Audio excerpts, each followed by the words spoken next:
پاکستانی معاشرے میں کم سن بچوں سے زیادتی اور قتل کے واقعات کی ایسی وبا پھیلی ہے جو رکنے ہی میں نہیں آ رہی۔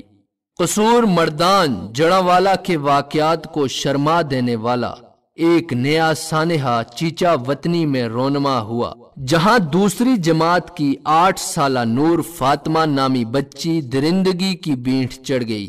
بدنصیب بچی گھر سے ٹافیاں خریدنے گئی تھی، لیکن قسمت میں واپس آنا نہ لکھا تھا۔ قصور مردان اور جڑاوالا میں ہونے والے واقعات اور اس پر ہونے والے شدید رد عمل اور سخت قانونی کارروائی کے بعد ان جرائم کو کم ہونا چاہیے تھا، لیکن یہ واقعات بڑے پیمانے پر بدستور ہو رہے ہیں، جو کہ نہ صرف ہماری تہذیبی اور اسلامی اقدار کی نفی ہے، بلکہ مغربی ملکوں سمیت دنیا کے کسی بھی حصے میں ایسے بے ایمانہ جرائم ریکارڈ پر بمشکل ہی ملتے ہیں۔ ہمارے معاشرے میں بھی کچھ عرصہ پہلے تک ایسی وارداتوں کا تصور بھی نہیں کیا جا سکتا تھا، لیکن اب جس تیزی سے پے در پے اس نوعیت کی وارداتیں سامنے آ رہی ہیں، وہ یقیناً دنیا بھر میں ہماری بدنامی کا باعث ہیں۔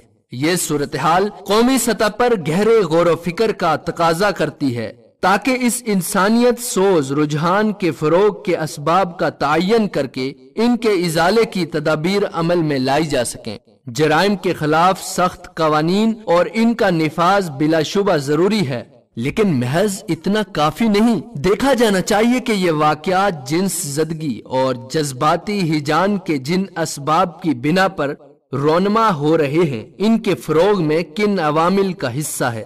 روایتی اور سوشل میڈیا کا اس ضمن میں کیا کردار ہے؟ ان کے منفی استعمال کو روک کر انہیں سماجی اصلاح اور ذہنوں کے مثبت خطوط پر تربیت کے لیے کس طرح استعمال کیا جا سکتا ہے؟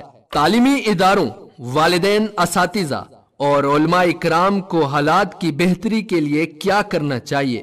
اس معاملے میں تساہل کی کوئی گنجائش نہیں ہونی چاہیے۔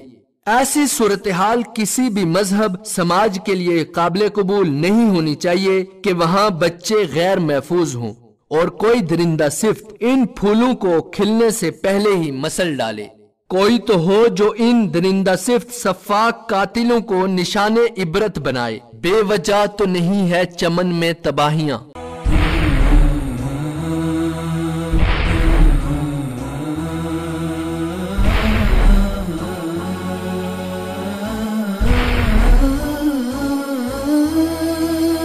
مثال اردو، سچ کا چہرہ۔